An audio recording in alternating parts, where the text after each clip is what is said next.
Monday or day one. I've been debating if I wanted to read this book because at first glance, it gave real like bitch made pick me vibes. But I knew if I was to read it, I'll do it with y'all. So whatever sticks, stick, and whatever don't resonate, I release. You feel me? But we gonna do a law a day. 48 laws of power. And we'll see if my thoughts on it change or not. Like, look. The first law is never outshine the master. Like, that's crazy. That's crazy. But we don't get into it. I feel like that's kind of backwards. Because if you go off the strength of expressing your talents and doing, what's the word? Kind of like, basically what I was trying to say was it doesn't really make sense to suppress your talent when you can rely on that same talent, and through service for service, you would eventually gain that same power. Whatever. So hella famous people attended the party. He trying to get on the good side of the king, so he threw the party because he's trying to get a promotion. Type vibe. Okay. The party ran. Ooh, it's cold. Shit. Everyone agreed it was the most amazing affair they have ever attended. The next day, Farquaad was arrested by the king's head musketeer. 3 months later, he went on trial for stealing from the country's treasury. Actually, most of the stealing he was accused of, he had done on the king's behalf and with the king's permission.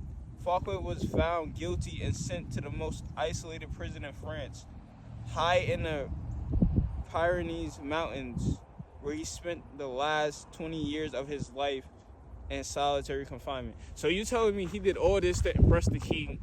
The king was jealous as shit because basically outshined the king and threw a party that like niggas can never top ever again. But he did it in honor of the king, and the king was on some hating ass shit and packed him up. You see, like, some shit is like just a learning lesson. Like, one, he shouldn't have been doing the crimes in the first place. Two, fire for that. So you doing all this to impress the next man. Pause. Like, hey, yo. Three, he was flexing too hard. So a lot of this shit could be taken in different type of ways.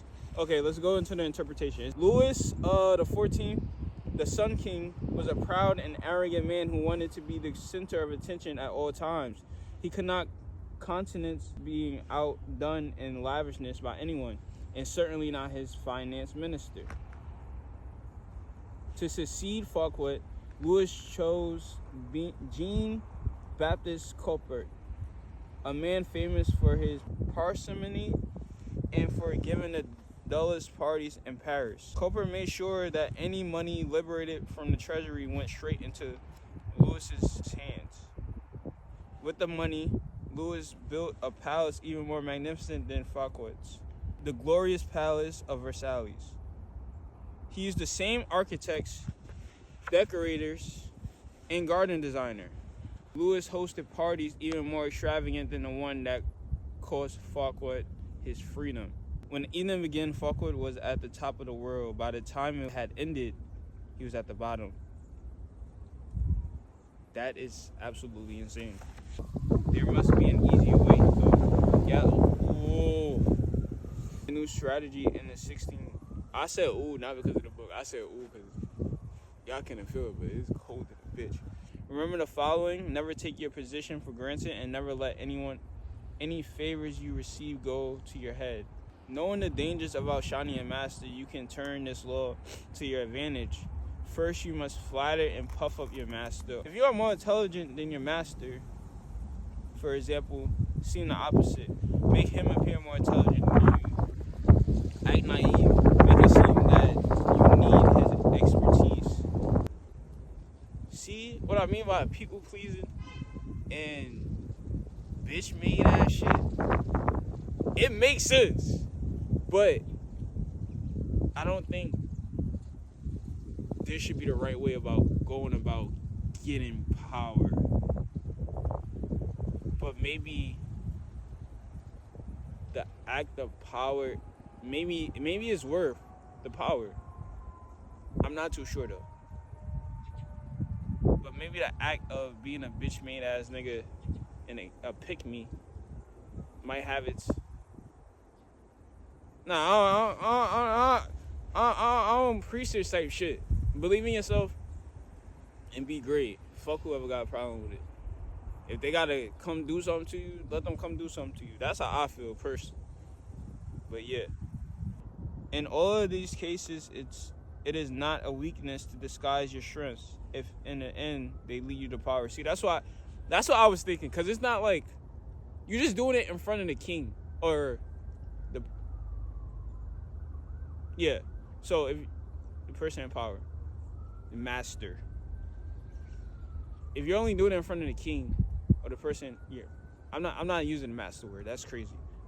But it's not like you're just. It's like hiding your hand to gain power. It doesn't make you any less of the brilliant talent that you have. It's just hiding your hand for power. So